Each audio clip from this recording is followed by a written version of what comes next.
30号，欧盟对中国电动车加征关税仲裁将生效。28号，芬兰总统斯图布开启访华。31号，斯洛伐克共和国总理菲佐也将访华。在中欧关系的紧要关头之际，欧洲多国领导人陆续来华访问，释放何种信号？ 在北京的第一天，芬兰总统斯图布携夫人一同游览故宫博物院，并合影留念。他还将游览的照片发布在社交平台。在北京期间，斯图布行程紧凑，除了参加清华大学与芬兰应用科技大学的新项目启动仪式，还出席了中芬创新企业合作委员会会议。 31号，他将转往上海，期间将在复旦大学发表演讲，参加商业论坛。外界注意到，这是时隔5年后芬兰总统再次访华，也是斯图布今年3月就职后首次访华。分别是芬兰气候和环境部长、农林部长和外交部长，还有议员和议会对华友好小组主席与副主席等。 此外，还包括商界大佬，包括诺基亚、维萨拉、芬欧汇川等长期在华经营的大企业，还包括能源和环境技术公司奥林。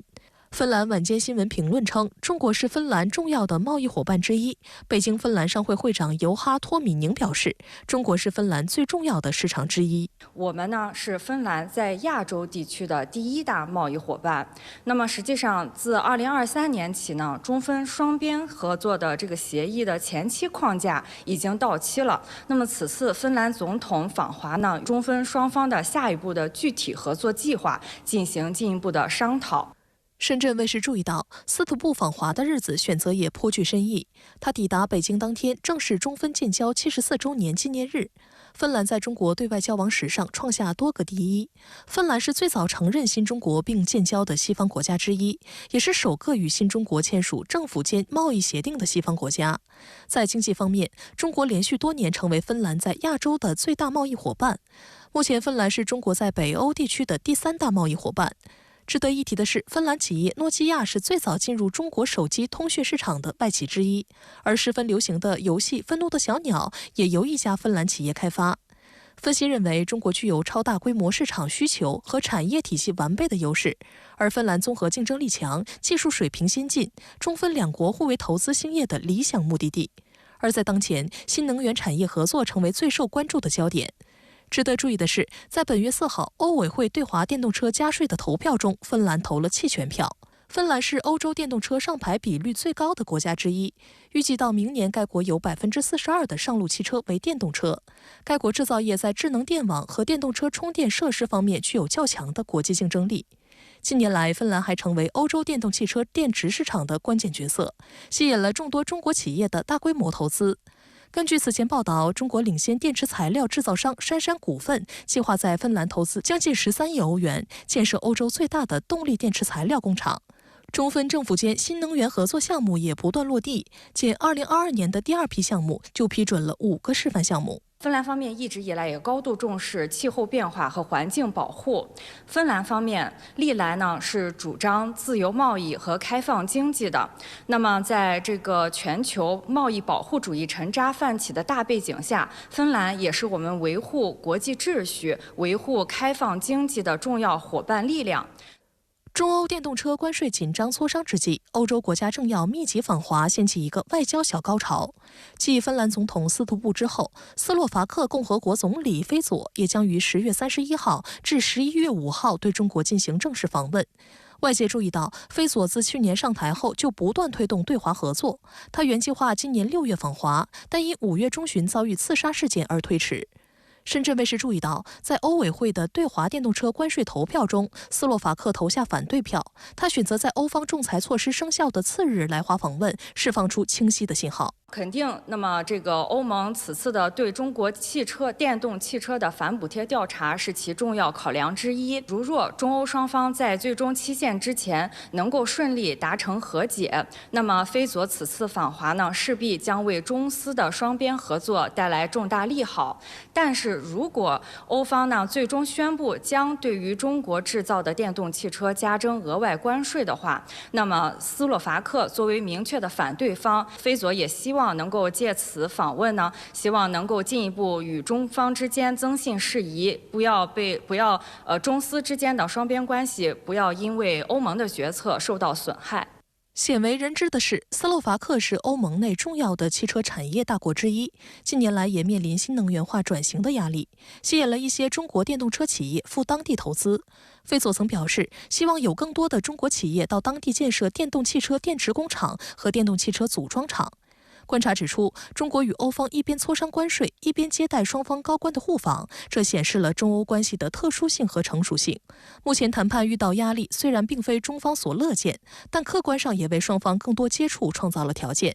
中欧之间每分钟有150万美元的贸易往来，欧方跟随美国所谓去风险，实际上是去机遇，欧方需要更自主。欧洲国家领导人密集访华，展现出与欧委会不同的姿态，就很能说明问题。欧洲多国政要呢相继访华，那么足以显示欧洲各方呢发展对华关系以及深化对华合作的积极意愿。那么我们也希望，那么通过一系列的高层互访的引领，能够进一步推动中欧关系企稳向好，并且为全球注入更多稳定性因素。美国财政部28号发布公告，公布针对美国个人和公司投资中国先进技术的限制，主要涉及半导体、量子技术和人工智能3大领域，涵盖香港和澳门特区。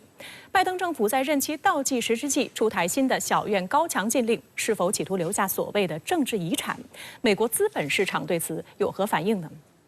美国财政部官网显示，新规旨在防止美国资本和专业知识被用来帮助中国开发可能获得军事优势的关键技术。新规要求美方人员在与中国进行可能威胁国家安全的特定交易时必须通报。新规的最终版框架将于1月2号生效。最终的这份框架酝酿了许久。美国总统拜登在去年8月的时候签署了一项行政令，限制美方对中国先进技术的投资。美国财政部根据这项行政令于今年6月提出规则草案。香港南华早报指出，最终版本的规则是在11月5号美国大选日的前一周发布的。观察认为，这可被视为一种脱钩断链的选举宣示，却是以牺牲中美关系为代价的。实际上，在美国财政部这份新规之前，美国总统拜登还于10月24号签署了一份人工智能国家安全备忘录，主要指导的对象是美国军事和情报部门，要求他们加大美国的优势，而减少中国等对手国家的优势。有分析认为，拜登执政期间对华实施小院高墙围堵打压，这份关于人工智能的备忘录被外界视为他的政治遗产之一。实际上，拜登政府一直把与中国的科技竞争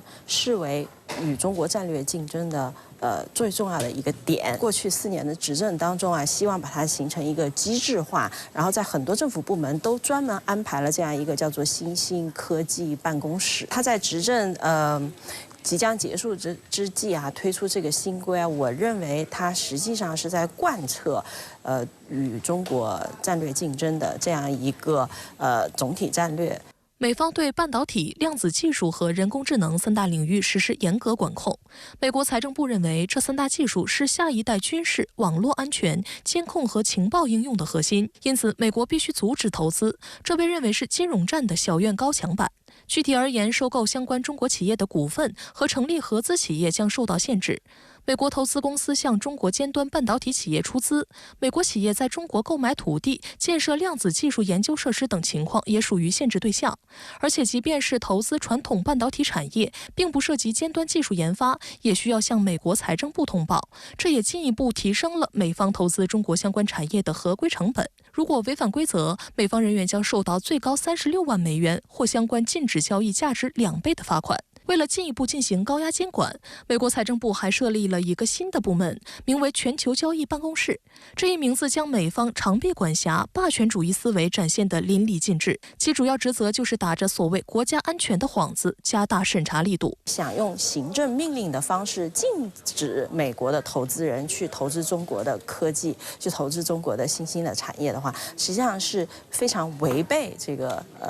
非常逆人性的一种措施。现在的资本确实是全球流动，而且对于很多资本的这个监管也不是那么容易到位的。如果或者说共和党执政的话，它是小政府，它是要砍掉这些冗余的部门，所以到时候它未必有足够的这个资源来支持它。其实受到最新禁令影响的主要是美方自身人员。一名美国官员透露，特斯拉创始人马斯克在中国建立数据中心，以推动该公司人工智能发展的一项计划，可能属于该规则的管辖范围。不只是特斯拉，去年2月，美国乔治敦大学的安全与新兴技术中心发布了一份美国对中国人工智能企业的海外投资研究报告。